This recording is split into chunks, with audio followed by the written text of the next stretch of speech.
Hello everyone, this is Mateen Asnan. Pakistan officially इस time पर एक बैंकरप्ट स्टेट है और ये बात अब किसी से कोई ढकी छुपी नहीं है और सबको इस बात का अब अच्छे तरीके से अंदाज़ा हो चुका है।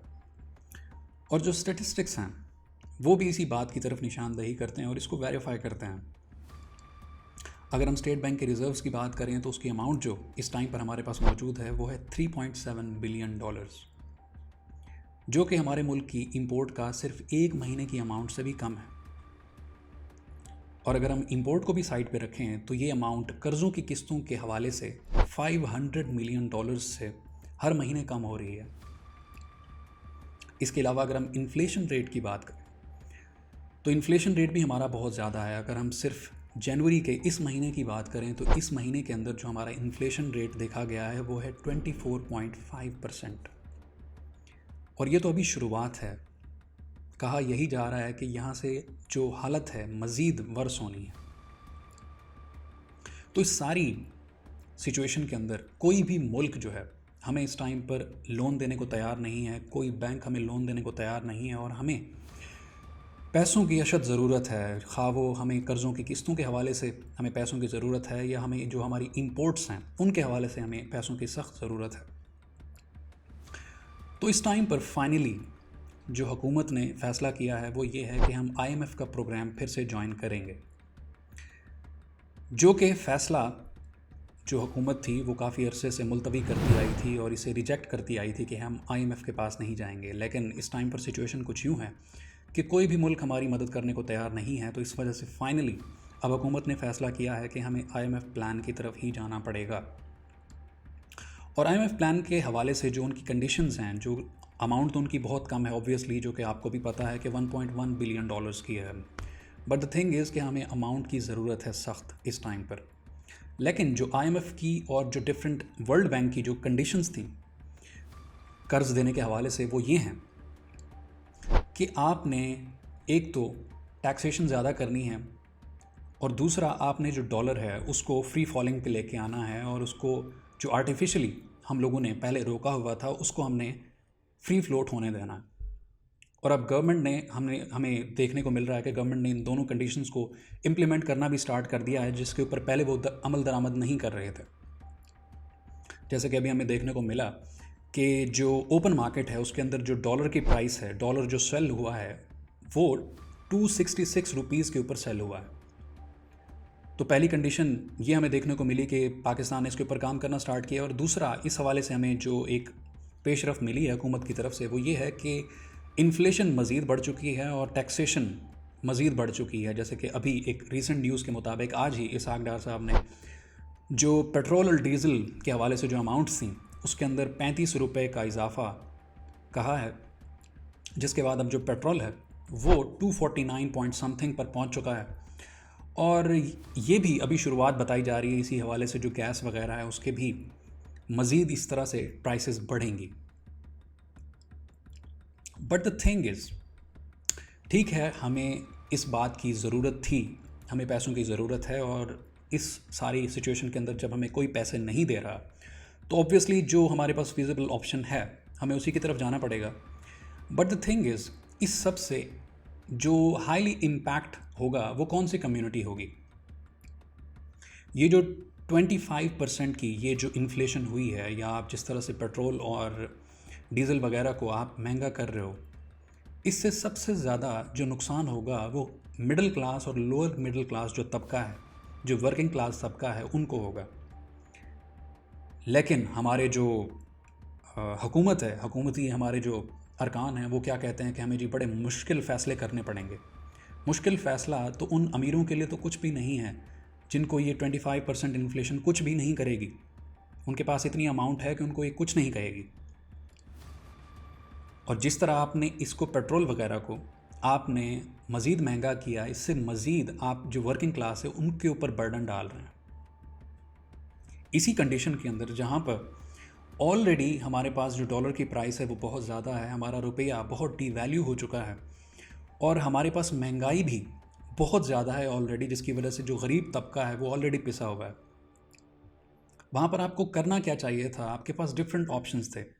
जैसे कि एक शॉर्ट टर्म ऑप्शन आपके पास जो था वो ये था कि आप टैरिफ्स वगैरह को बढ़ाते। क्योंकि स्टेटिस्टिक्स हमें बताते हैं कि पिछले सिर्फ 6 महीनों के अंदर 2200 लग्जरी व्हीकल्स पाकिस्तान के अंदर इंपोर्ट हुई हैं, जिसकी टोटल अमाउंट 1.2 बिलियन डॉलर्स है।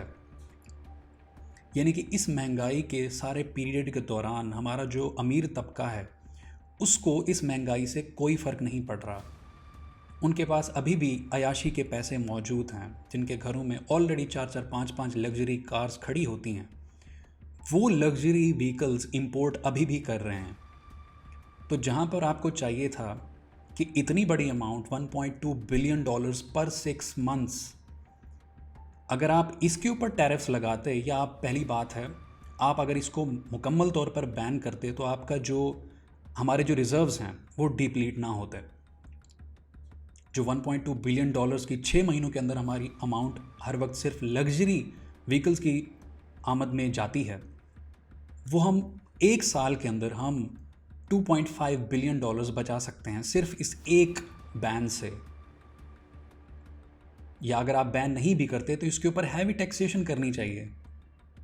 एक गाड़ी की कीमत अगर 1 करोड़ रुपया है, तो अगर आप उस अमीर इंसान से जिसके पास अभी भी अयाशी के पैसे हैं, अगर आप उससे 3 गुना अगर आप उससे टैरिफ वसूल करेंगे या 4 गुना उसकी अमाउंट कर देंगे, तो अगर उसके पास इतने पैसे हैं तो वो अफोर्ड कर सकता है, तो वो ठीक है, वो हमारे फ़ायदे में आएगा।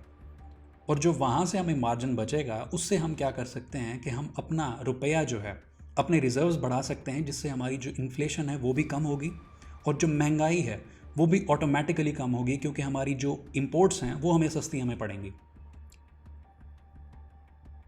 और इसका सबसे ज़्यादा फ़ायदा जो होगा वो फिर गरीब इंसान को होगा, जिसके ऊपर ऑलरेडी इतना ज़्यादा बर्डन है, क्योंकि हमारी जो ज़्यादातर इंपोर्ट्स हैं वो ऑयल की हैं, और ऑयल से ही हम बिजली बनाते हैं, वही हमारी ट्रांसपोर्ट के अंदर यूज़ होती है।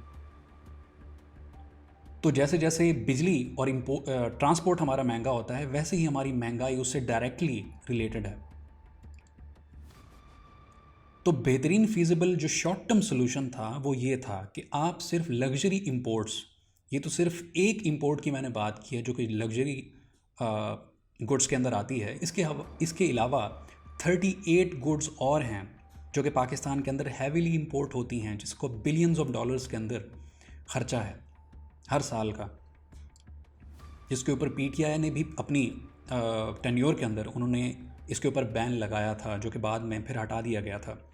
और इसी हवाले से नून लीग की अभी ये जो पीडीएम की हुकूमत भी आई है, उन्होंने भी 2 महीने के लिए भी दरमियान में मई और जुलाई के दरमियान में उन्होंने बैन लगाया था, बाद में उसको लिफ्ट कर लिया था। तो इस सारी सिचुएशन के अंदर जहाँ पर हमें रुपया हमारा डी वैल्यू हो चुका है, महंगाई हमारी गरीब इंसान के लिए ज़्यादा बड़ी है, अमीर को तो कोई ज़्यादा फ़र्क नहीं पड़ रहा, वहाँ फिजिबल सोल्यूशन जो शॉर्ट टर्म सोल्यूशन है वो यही है कि आप इस तरह की जो लग्जरी इंपोर्ट्स हैं आप उनको कम करें। बिल्कुल वैसे ही एक जिस तरह सिनारियो होता है, अगर आपका एक घर मुश्किल हालात में से गुज़र रहा है तो सबसे पहले आप अपने अखराजात बंद करते हैं, जो आप लग्जरी आइटम्स जिनके बग़ैर भी आप रह सकते हैं, आप उनको पहले बैन करते हैं, अपना ख़र्चा कम करते हैं। इस तरह नहीं करते कि अपनी जो एक गरीब तबका होता है जिसकी ऑलरेडी बेसिक नेसेसिटीज़ के ऊपर उसका गुजारा चल रहा होता है, आप उस चीज़ को महंगा कर देते हो। ऐसा नहीं करना चाहिए। और हाँ, वो अलग बात है कि वहाँ पर भी हमारे पाकिस्तान की मजबूरी है, क्योंकि IMF और जो वर्ल्ड बैंक है वो कभी भी बैनिंग को सपोर्ट नहीं करते।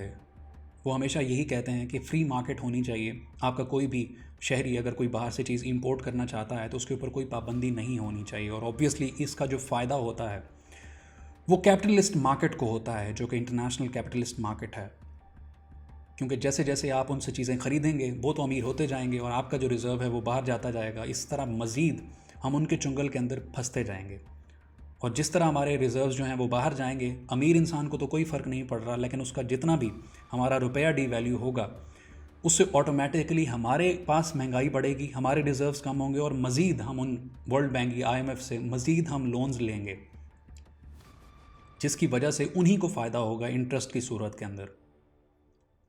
तो यहाँ पर आइडियली हमें यही चाहिए हमारी गवर्नमेंट को भी कि इन लग्जरी इंपोर्ट्स के ऊपर सबसे पहले बैन लगाए। इसके अलावा जो लॉन्ग टर्म सॉल्यूशंस है तो वो तो बहुत ज़्यादा हैं। जैसे कि लैंड रिफॉर्म्स हो गई आपकी, आपका जो डैम सिस्टम हो गया, ताकि हम रिन्यूएबल एनर्जी रिसोर्सेज की तरफ जाएं, ताकि ये जो सारा हमें नुकसान हुआ है फ्लड्स की सूरत के अंदर इस तरह से बाकी ना हो पाए। तो हमें ये सिचुएशन हमें इस टाइम पर ज़्यादा सूट करती है अगर हम इंटेलिजेंटली चलें और इन तमाम इदारों से लाइक IMF, ये वर्ल्ड बैंक, इनसे हम माजरत करें कि इस टाइम पर हमारी कंडीशन ऐसी नहीं है कि हम फ्री मार्केट को इस तरह फ्री मार्केट को अवेल करें और इस तरह से बाहर से चीज़ें, लग्जरी आइटम्स जो हैं इस तरह से इंपोर्ट करते जाएं जो कि बिलियंस ऑफ डॉलर्स की हैं। हमारे रिजर्व्स जो हैं इतने नहीं हैं, हम इस चीज़ को अफोर्ड नहीं कर सकते।